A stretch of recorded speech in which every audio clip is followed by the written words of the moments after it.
Today, there are 27 million slaves in the world, and this is the most ever in human history. To put that in perspective, there were 3.9 million slaves during the Civil War. Today, the modern day term for slavery is human trafficking. This even happens in our communities. Today, I want to reveal to you the problem of human trafficking in Southern California. I will explain what human trafficking is, the information about trafficking in our community, tell you how people are brought in, the problems of prosecuting people, and the next story from Southern California. First, what is human trafficking and why does it happen? There's two types of human trafficking, sex trafficking and labor trafficking. U.S. federal law states that human sex trafficking is a commercial sex act that is induced by force, fraud, or coercion, or in which the person induced to perform such an act has not attained 18 years of age. And the definition of human labor trafficking is the recruitment, harboring, or obtaining of a person for labor services through the use of force, fraud, or coercion for the purpose of subjection to involuntary servitude. 56% of these people that are being trafficked are into sex trafficking.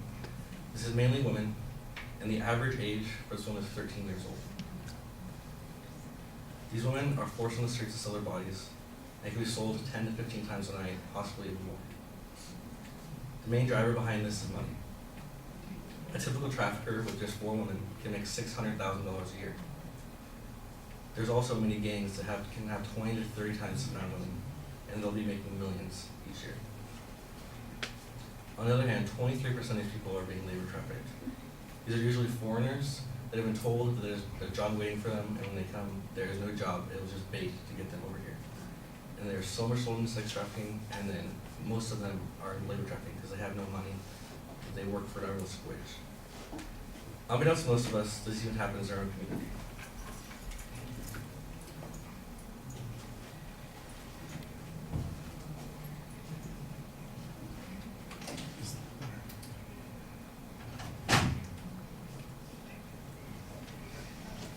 Here's a graph of the United States showing where trafficking happens. As you can see, in our area, it's very dense, and that is actually the most trafficked area in the U.S. California has 3 of the 13 highest trafficked areas in the U.S., including LA, San Diego, and San Francisco.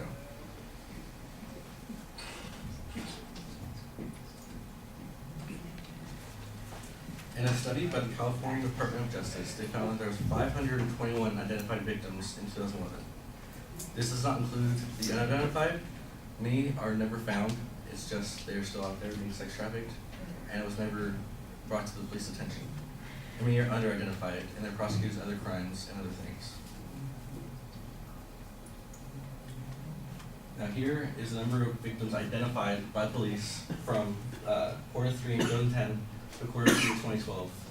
As you can see, it has steadily increased since then, and in 2013 and 2014, or 2013, they believe that it's even tripled. They don't have exact stats yet, but they believe it's tripled since then.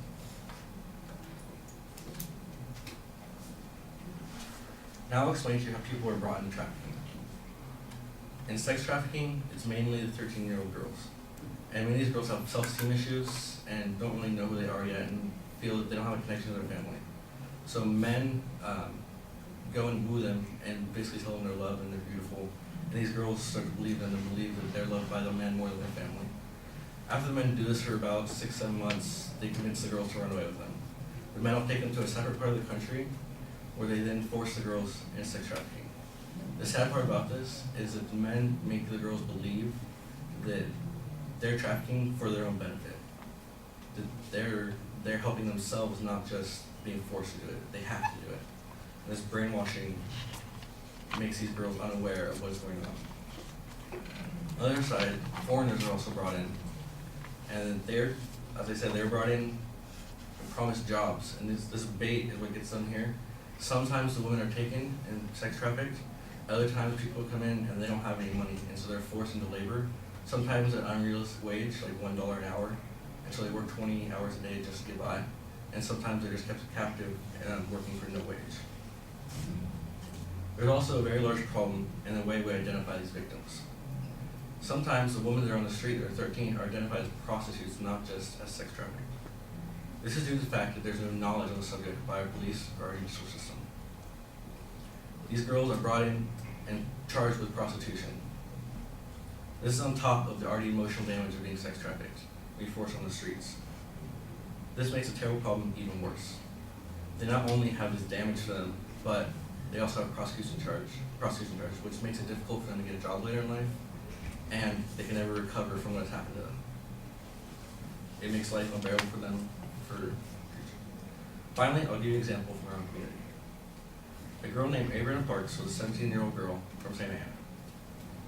A gang kidnapped her and told her that if she tried to leave or run away, that they were going to kill her family members. They showed her that they knew where her house was, and she believed them. One night, she was on the street, and she was sold to a man that then took her and tortured her for hours, stabbed and killed her, and left her on the street to die.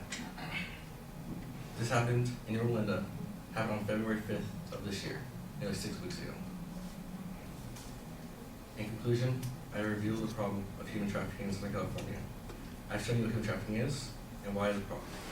To finish, here's a quote by a mother of a trafficked girl named Vicky Zito.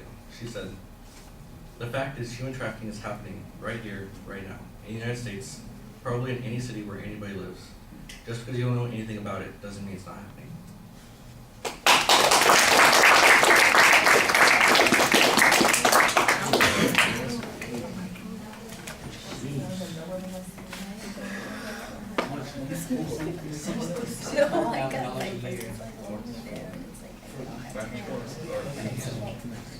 That's what I said. How did you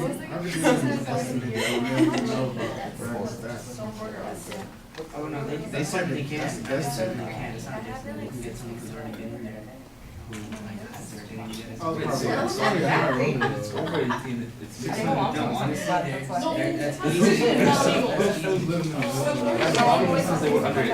no, of course it's not everybody, but it's like a majority.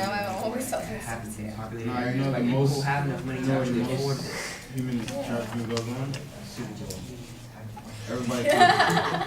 All right, Jimmy, what do you think? Oh, that's what you mean. I thought that his attention device was interesting because it wasn't like a story, it wasn't a quote. It kind of made us look at the topic and it was very real, especially when he brought up the Civil War thing and slavery. I thought he did a nice job at defining human trafficking. He had nice eye contact with all of us. He had a nice pace. He knew, it seemed like he was in control of speech. He was aware of his time. The visuals seemed appropriate. He didn't leave them up there when he presented it. He was proactive about taking them off as soon as he was done explaining them. His projection was a little low, but I was still able to hear him and understand him. Again, he had a good understanding of the topic. At one point, I thought his transitions were okay, like they were working, but at one point they did that last transition seemed a little jumbled up before he started talking about the Yorba Linda incident. And I liked the way he ended it with the quote. I thought it was a good way to tie everything up. Okay. Yeah, I like the attention device. I thought it worked really well. Sets up the topic. You've got a nice dramatic statistic that you're starting with. We know what the topic is immediately. You've got a pretty clear statement of what your purpose is. It could be a little bit sharper, but we know what the general direction is that you're headed in. And I thought there was an excellent preview of what the body of the speech was going to be. Lots of time is spent defining the two different types of trafficking that you're going to talk about. I know that you've got a lot of information here, but the sourcing on that information needs to be more consistent, because it seems like after that initial definitional material that you present, there's other examples that you cite or some statistical information that you present that we don't really get any sourcing on, so you want to make sure to include that in the presentation. I think the audience is likely to be interested in the subject matter because of the way you focus on the locality. Let's face it, it's not something that you're talking about on the other side of the world, it's not something on the other side of the country, it's something that's going on right here, and I thought you did a pretty good job developing that, which is another reason why I'd agree with Jimmy that the quote at the end works well. You've got a dramatic example of that girl who died just 6 weeks ago here in Southern California, just a couple of miles down the road here. This is not some exotic location, something that's distant from us. It's something that any of us could be encountering in the area, and I think that does a lot to create some interest. It's organized, and I could hear the internal transitions for the most part. Sometimes they feel a little perfunctory. It's sort of like I've reached this point, now it's time to turn left, and I think it needs to be a little bit smoother, but organizationally it's clear.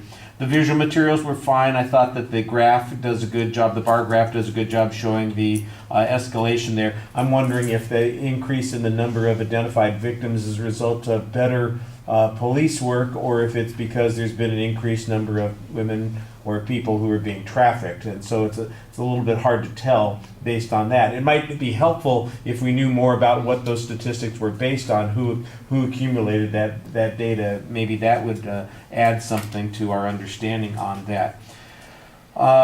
The one thing that I think I'm a little bit critical of is not the thing that we're emphasizing right now, but you want to be aware of it, and that is the delivery. I think you're very clear, it's easy to hear you, but you need to have a little bit more variety in your voice. You're kind of delivering it sort of matter-of-factly, and I think you're talking about an emotional situation here, and sometimes that calls for a little bit of emphasis, a dramatic pause here and there, maybe even an increase in your volume occasionally. So as we get closer to that next assignment where we're going to be working on, that's something to think about down the road. You probably just have a naturally kind of quiet way of speaking. Sometimes when you are a speaker, you have to act a little bit, put a little bit more into it. All right, thank you.